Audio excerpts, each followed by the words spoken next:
Is transaction coordination right for you?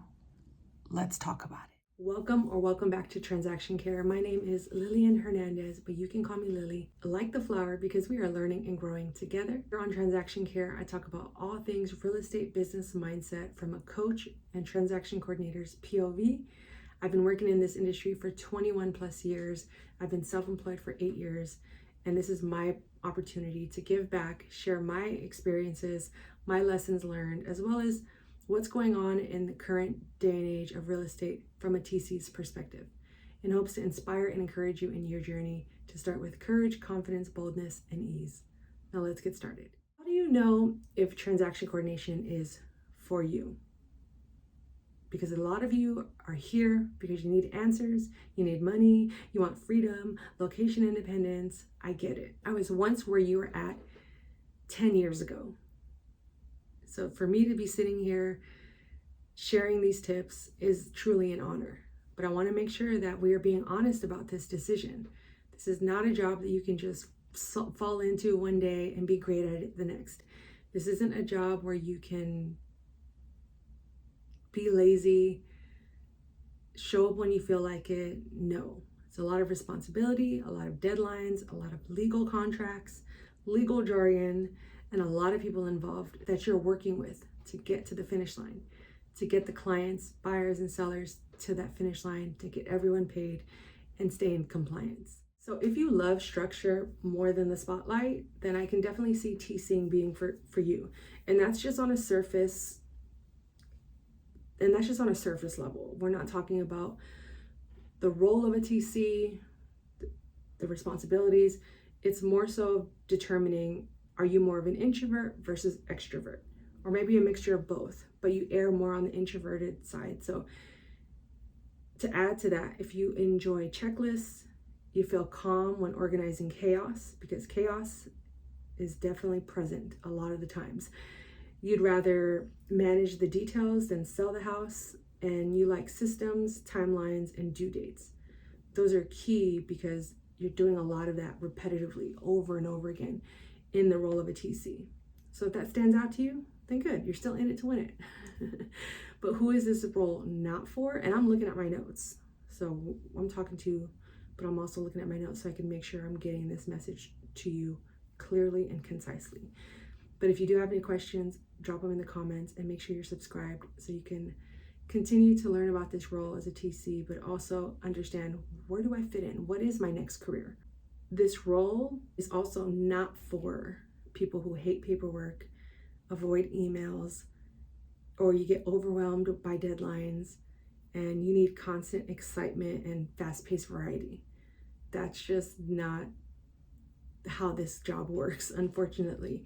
Unless you have like a 7-day close and everyone's like working at a fast pace, but those are very rare. But if you don't like paperwork, if you avoid emails or even text messages, think about how you're managing your personal life. Do you respond late? Do you not respond at all? When it comes to deadlines, do you meet them? Do you honor them? Do you keep your promises? Integrity is key. But if you miss deadlines, if you don't respond to emails, that's the quickest way to get fired and not work in this industry ever again. And I'm speaking from experience because I've definitely been fired for missing deadlines or not communicating or not overly communicating as well. So you have to be prepared and willing to assert yourself in certain situations that will require you to communicate, to respond, to follow up. So if that still resonates with you, let's keep going. But if not, don't worry. There are still opportunities for you to find your role in this industry.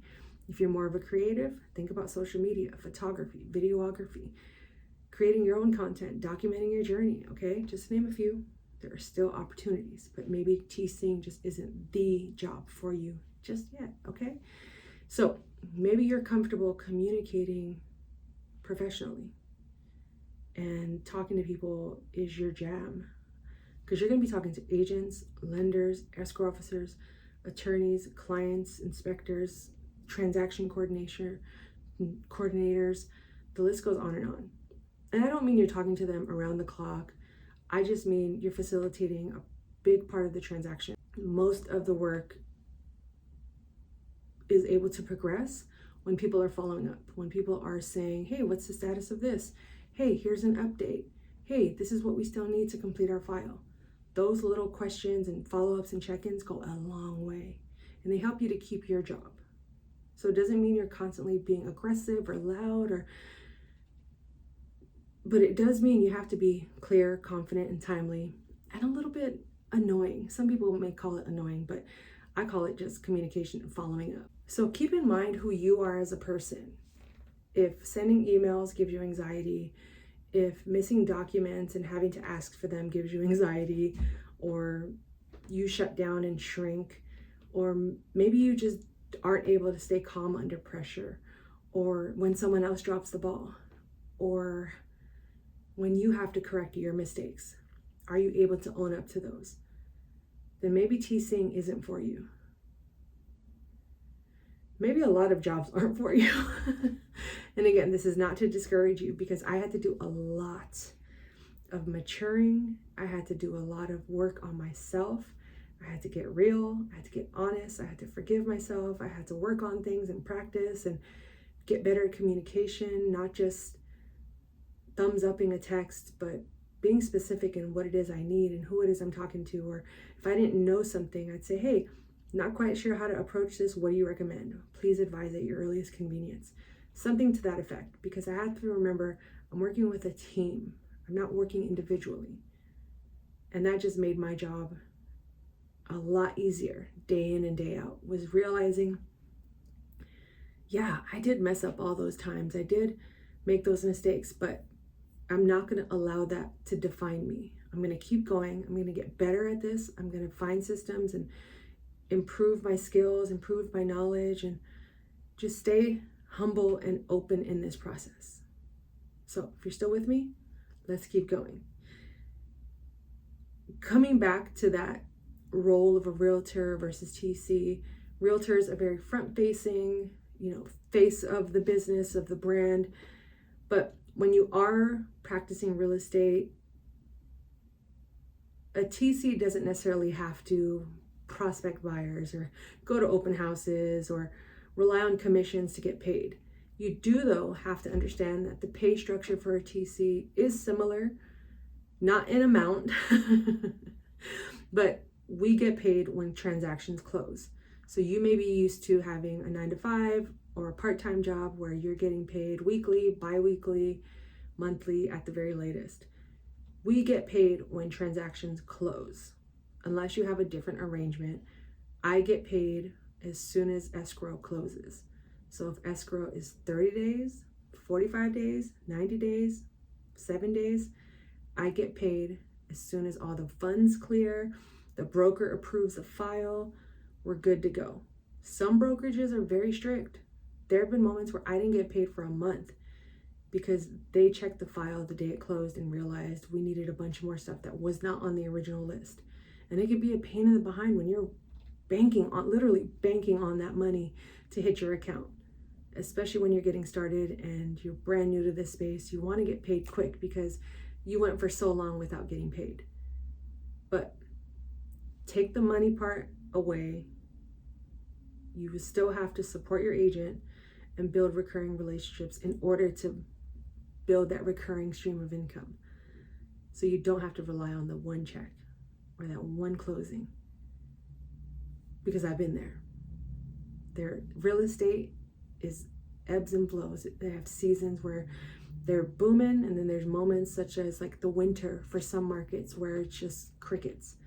So you have to prepare and change your mindset from that 9-to-5 or part-time lifestyle where you get a consistent check and really work on your financial literacy, your financial spending, and all of those aspects of you internally and externally, because being self-employed is no joke. And when it comes to getting paid, it's a lot of work. I exchanged my 9-to-5 for a 24/7.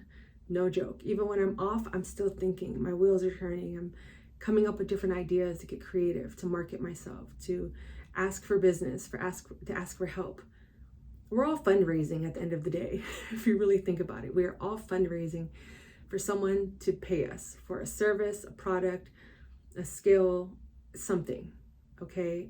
And TCing is just the lane I chose and has fed me for 20 plus years, and I'm very grateful. But if you're still on the fence about TCing and if this is for you or not, I think this next step is really going to be that defining moment for you, because it can take up to 6 to 12 months to really establish yourself, get recurring and consistent files, replace your full-time income. So you have to be willing to build this slowly. Now, you may get lucky and fortunate and blessed to inherit a team of people that are churning out business left and right, but can you handle that? There's a difference between having a lot of business and not being able to manage it, but also in the process of you growing, you learning how to manage that so you can be prepared for when that moment meets you. When I first got started not 2 years ago, my first 2 years when I got started in 2018, right before the pandemic hit. So from 2018 to 2020, I had the most business I'd ever managed in my life. But because I had never run a business, I was drowning. I was overwhelmed. I was overworked. I was not sleeping. I was supposed to be caretaking for my grandma. Even when I was in her bedroom with my laptop watching her, I just wasn't present. So the opportunity cost was, now I'm missing out on quality time because I'm so disorganized and overwhelmed and overworked. Yeah, the money is good, but am I doing my job correctly? I think that's the difference between a great TC, a new TC, or even a decent, good TC, is how well do they work under pressure, but then how organized are they? What are their systems like? What are their routines? How are they staying disciplined and focused through the chaos and the quiet, calm stillness as well? Are they learning a new skill? Are they using that time efficiently to actually rest and recharge? A lot goes into this. So if you are willing to let this be a slow burn, I think you'll be okay in this space as a TC. It helps to have reserves and savings as well. If you're coming into this fresh without a job, unemployed, I think having cash saved gives you some of that peace of mind, because then you're not always going after this in survival mode. So consider building up your savings as you continue to gradually work your way into this real estate industry, because it brings up the point of responsibility. I said that word a lot earlier because you are responsible for a lot. Yes, we are working in a team environment, and there are other people that are responsible for different things, but you're in charge of tracking contingency dates, making sure disclosures are signed, keeping deadlines from falling apart. From a simple text, what's the status? Here are the disclosures we still need. Here's a list of items we still need.